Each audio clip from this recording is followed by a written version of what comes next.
Sarah loved her job as a secretary. The office was always buzzing with activity, phones ringing, and people rushing to meetings. She liked being in the middle of it all, helping everyone stay organized. But sometimes Sarah dreamed of doing something more. She imagined herself as a designer, creating beautiful things, or maybe even running her own business one day. For now, though, she was happy at Miller and Zoysa law firm. Her coworkers were friendly, and Mr. Henderson, her boss, was always fair. She was known for her cheerful attitude and her ability to remember everyone's birthdays. Plus, she made the best chocolate chip cookies for office parties. One sunny Monday morning, Mr. Henderson made an announcement. "Everyone," he said, clapping his hands. "We have a new employee joining us today. Please make him feel welcome." A slightly nervous-looking man shuffled into the room. He had kind eyes and a shy smile. "This is Mr. Smith," Mr. Henderson continued. "He'll be working in the mailroom for now, getting to know the company." Sarah felt a pang of sympathy for Mr. Smith. The mailroom was a bit of a lonely place. She volunteered to show him around and help him get settled. She figured a friendly face would make all the difference. Little did she know, Mr. Smith was about to turn her world upside down. He was nothing like she expected, and he held a secret that would change everything. "Welcome to the mailroom, Mr. Smith," Sarah said with a bright smile, gesturing around the small, somewhat cluttered space. Boxes of paper, envelopes of all sizes, and stacks of interoffice memos were piled high. "It's not the most glamorous place, but it's important." Mr. Smith, looking a little overwhelmed, chuckled nervously. "Please call me John," he said. He then promptly tripped over a box of printer paper, sending it tumbling across the room. Sarah rushed to help him gather the scattered reams. "Oops. Sorry about that," John said, his cheeks turning red. "I'm a bit clumsy, I guess." Sarah laughed. "Don't worry, happens to the best of us. This room is a hazard zone." She showed him where the sorting bins were and explained how the mail system worked. John listened intently, asking lots of questions. He wanted to know everything, from how to address interoffice envelopes to the best place to buy stamps. Sarah was surprised by his curiosity. Most new employees just wanted to get through the day, but John seemed genuinely interested in learning. He even asked about the different departments and what they did. "It's important to understand how everything connects," he explained. "That way, I can do my job better." Sarah found herself enjoying his company. He was a bit awkward, but he was also very kind and sincere. There was something about him that made her feel comfortable and at ease. She had a feeling that this new Mr. Smith, or rather John, was going to be more than just a new colleague. John was definitely different. The other employees at Miller and Zoysa were usually focused on their own work, rushing from meeting to meeting, barely acknowledging anyone in the hallways. But John took the time to say hello to everyone, even the cleaning staff. He always had a kind word or a small compliment for them. He also asked a lot of questions. Not just about the mailroom, but about everything. He'd ask the lawyers about their cases, the paralegals about their research, and even Mr. Henderson about his golf game. Some people found it annoying, but Sarah thought it was refreshing. He seemed genuinely interested in their lives and their work. One day, Sarah was having lunch in the break room when John came in. "Mind if I join you?" he asked, holding a simple sandwich. "Of course," Sarah said, smiling. "So," John began, after taking a bite of his sandwich, "what do you actually do as a secretary? I mean, I know you answer phones and type letters, but what's the most important part of your job?" Sarah paused, thinking. "I think the most important part is making sure everyone else can do their jobs without worrying about the small stuff," she said. "I keep things organized so they can focus on the big things." John nodded thoughtfully. "That makes sense," he said. "You're like the oil that keeps the machine running smoothly." Sarah laughed. "I guess you could say that." She appreciated that John recognized the value of her work. Most people just saw her as the secretary, but he seemed to see her as something more. He saw her as an important part of the team, and that made her feel good. The spilled coffee incident was a turning point. Sarah was rushing to deliver a stack of important documents to Mr. Henderson when she bumped into John in the hallway. Her coffee went flying, splattering all over his shirt. "Oh no, I am so sorry," Sarah exclaimed, mortified. John just laughed. "It's okay, really. It's just coffee." He grabbed some paper towels and started dabbing at the stain. "Besides," he added with a wink, "now I smell like your delicious chocolate hazelnut blend." They both started laughing, the awkwardness melting away. Sarah helped him clean up and they ended up chatting for a few minutes. She learned that he loved to hike and that he had a pet hamster named Nibbles. He learned that she secretly wrote poetry and dreamed of traveling the world. From that day on, they became lunch buddies.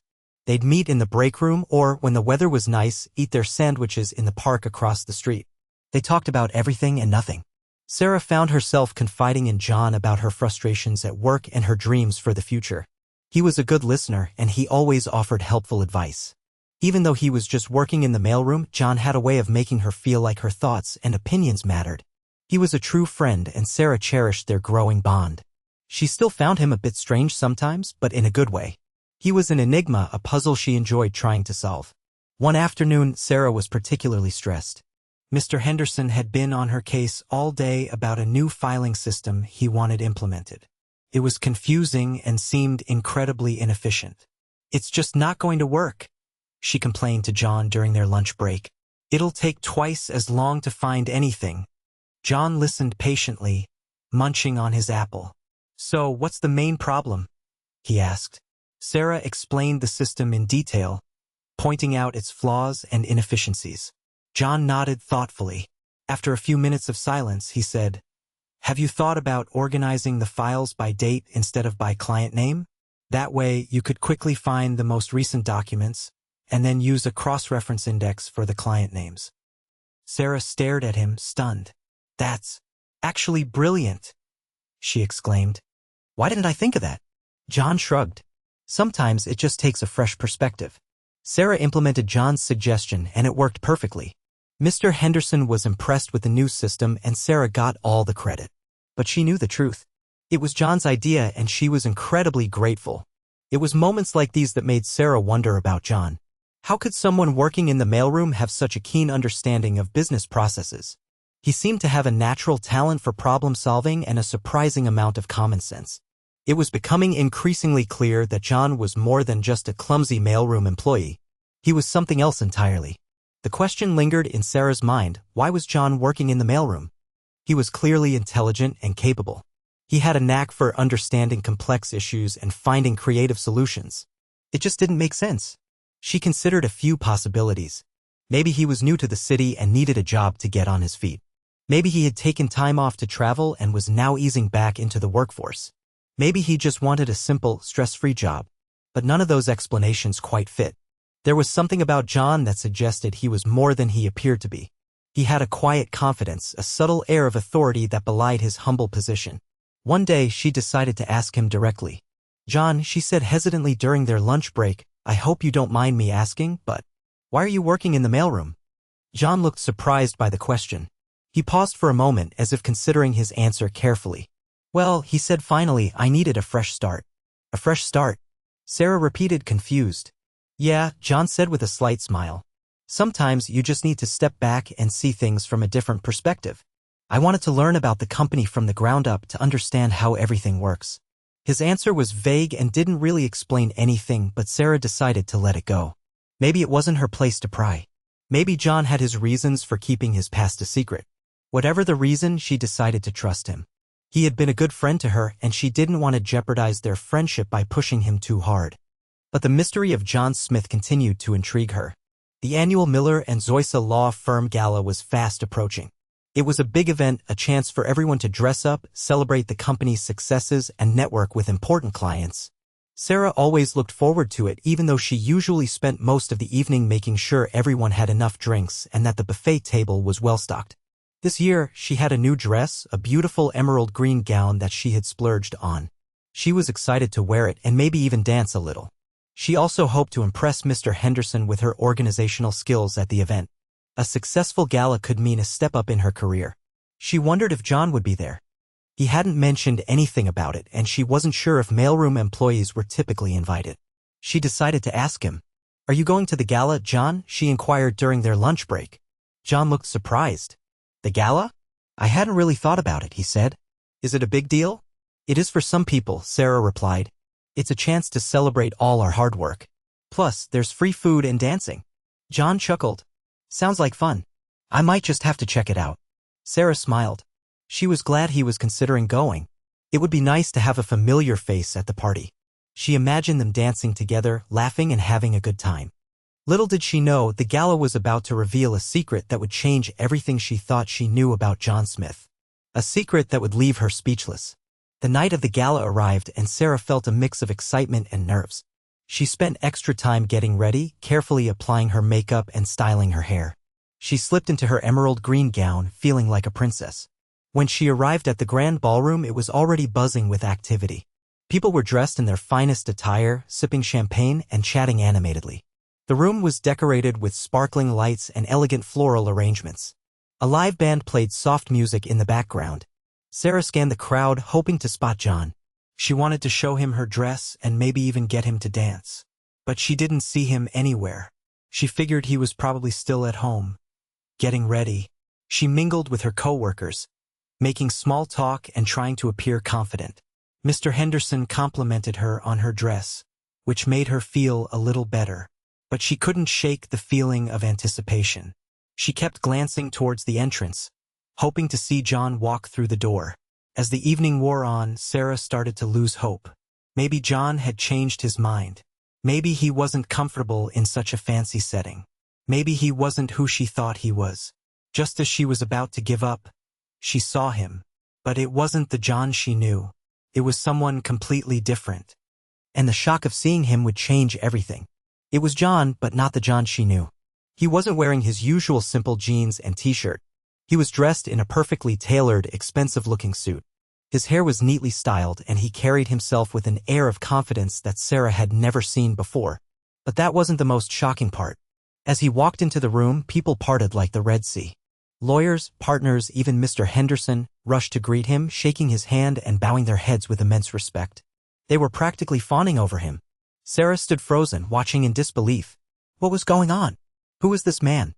This couldn't be the clumsy, slightly awkward John from the mailroom. This was someone important, someone powerful. She saw Mr. Henderson lead John towards the stage. The band stopped playing, and a hush fell over the room. Mr. Henderson tapped the microphone. "Ladies and gentlemen," he announced, his voice booming through the ballroom, "I have a very important announcement to make." He paused for dramatic effect. "As many of you know, I will be retiring at the end of the year." A murmur went through the crowd. Sarah was so focused on John that she barely registered Mr. Henderson's words. "And now," Mr. Henderson continued, "it is my great honor to introduce to you the new owner of Miller & Zoysa Law Firm." He gestured towards John, who stepped forward with a confident smile. "Mr. Richard Thornton." Sarah's jaw dropped. Richard Thornton? The billionaire businessman who had just bought the firm? It couldn't be. It just couldn't be. But it was. John, or rather, Richard, was the owner. Sarah felt a wave of emotions crash over her: shock, disbelief, embarrassment, and a hint of betrayal.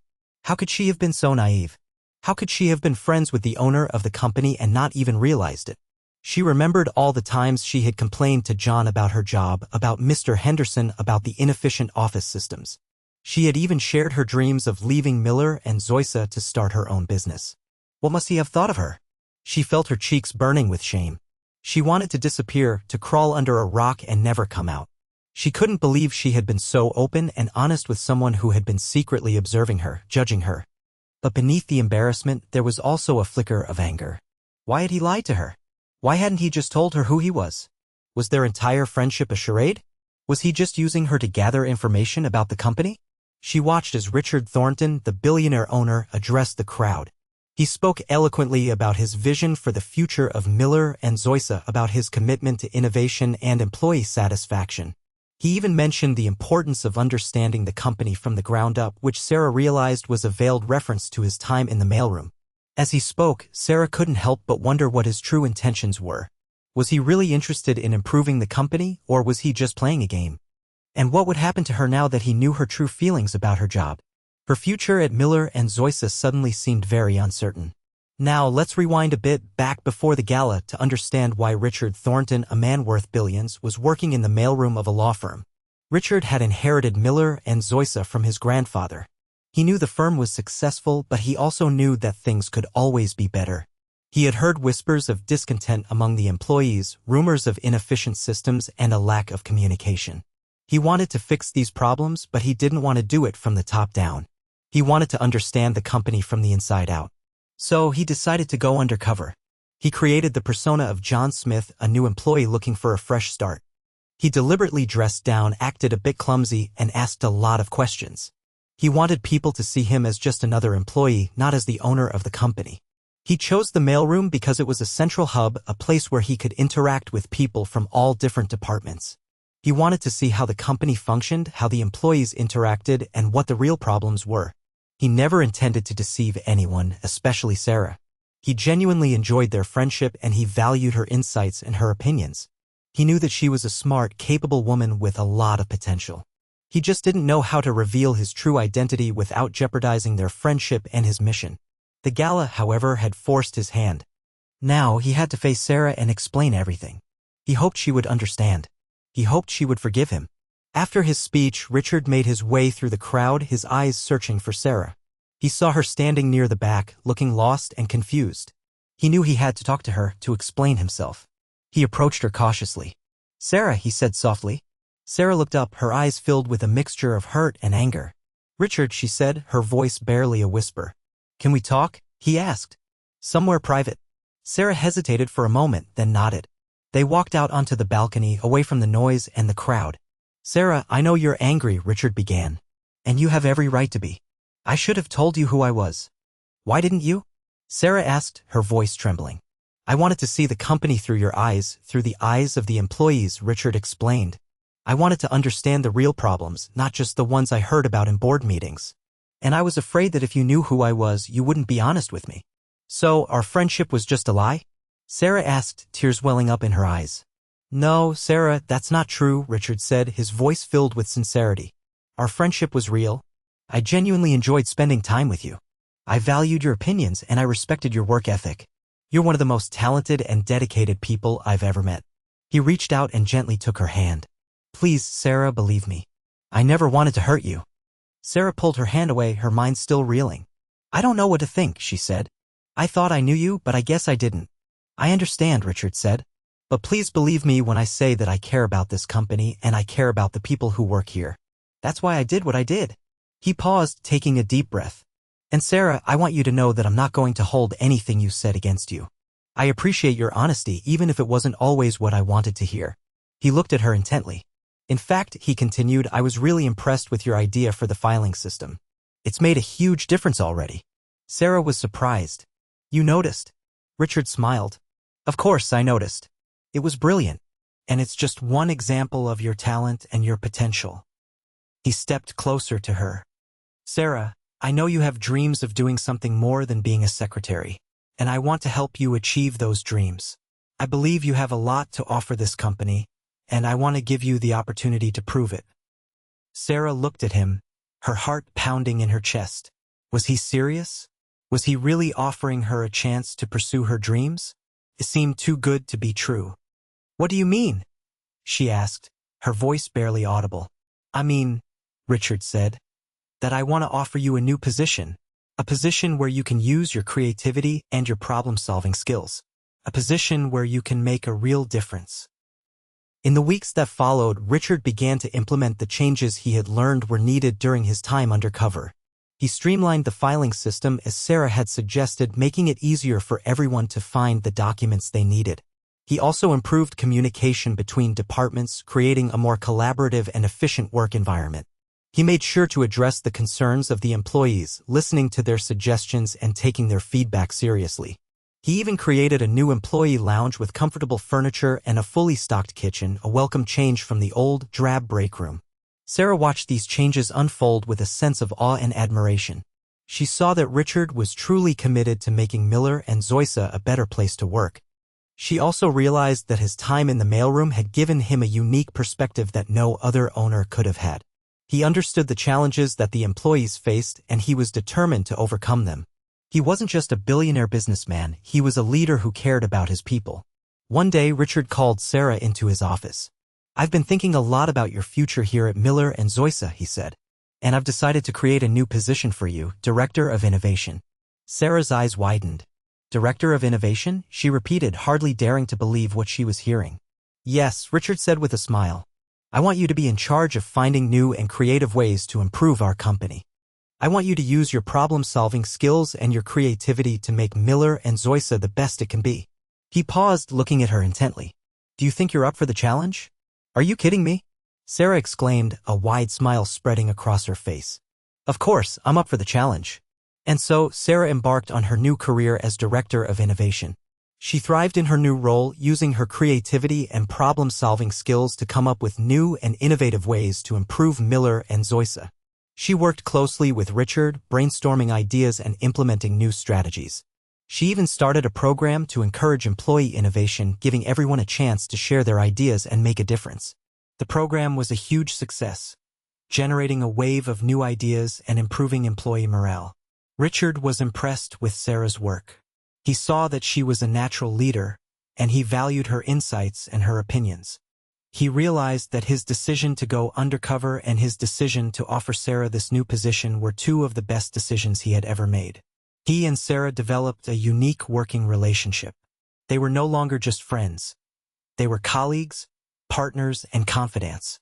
They respected each other's abilities, and they trusted each other's judgment. They worked together to make Miller and Zoysa a successful and fulfilling place to work. They created a company culture that valued innovation, collaboration, and employee well-being. And they proved that even a billionaire owner and a former secretary could achieve great things when they worked together. Their working relationship was unlike any other in the company. Some people whispered that Sarah was Richard's favorite, that she had somehow charmed her way into his good graces. But those who worked closely with them knew that it was more than just charm. It was respect, trust, and a shared vision for the future of Miller and Zoysa. Richard often sought Sarah's advice on important decisions, valuing her perspective and her common sense. He knew that she had a knack for understanding people and for finding solutions that benefited everyone. Sarah, in turn, admired Richard's leadership and his commitment to his employees. She saw that he was a good person despite his initial deception. She had forgiven him for lying about his identity, and she had come to appreciate his honesty and his genuine care for the company. They still had lunch together sometimes, reminiscing about the old days in the mailroom. They laughed about the spilled coffee incident and the clumsy Mr. Smith who had stumbled his way into her life. Sarah never forgot where she came from. She always made time for the secretaries and the mailroom employees, offering them support and encouragement. She wanted them to know that their contributions were valued and that they too could achieve their dreams. And Richard never forgot the lessons he had learned while working undercover. He continued to listen to his employees, to seek their feedback, and to make sure that Miller and Zoysa remained a place where everyone felt valued and respected. Their unique partnership became the heart of the company. Years passed, and Miller and Zoysa continued to thrive under Richard and Sarah's leadership. The company became known for its innovative approach to law, its commitment to employee well-being, and its strong sense of community. Sarah's dreams had come true. She was no longer just a secretary with a hidden talent. She was a respected leader, a valued partner, and a source of inspiration to everyone around her. She had found her passion, and she was making a real difference in the world. Richard had also learned a valuable lesson. He had learned that true leadership comes from understanding the people you lead, from listening to their concerns, and from valuing their contributions. He had learned that even a billionaire owner can benefit from a little bit of humility and a willingness to learn from others. He often thought back to his time in the mailroom, to the awkward Mr. Smith who had stumbled his way into Sarah's life. He realized that it was the best thing he had ever done. It had given him a new perspective, a new appreciation for his employees, and a new friend in Sarah. And as they looked out at the thriving company they had built together, they both knew that their unique partnership was the key to their success. They had learned to trust each other, to respect each other, and to value each other's strengths. And they had proven that even the most unlikely of friendships can lead to the most amazing of things.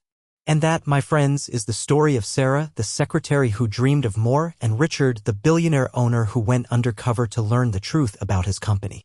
It's a story about friendship, trust, and the power of believing in yourself and others. It's a story about how a little bit of kindness and a willingness to listen can make a world of difference. It's a story about how even the most unlikely of people can achieve great things when they work together. Sarah never forgot her time as a secretary.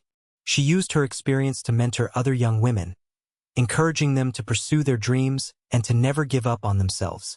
She became a role model for countless people, proving that anything is possible if you set your mind to it.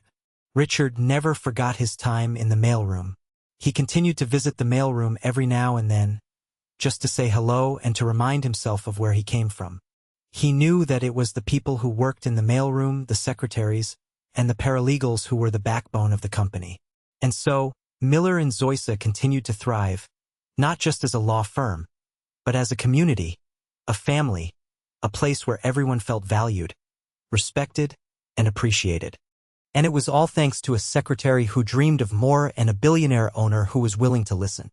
They both learned that the best way to lead is with a heart and that true success comes from helping others achieve their dreams.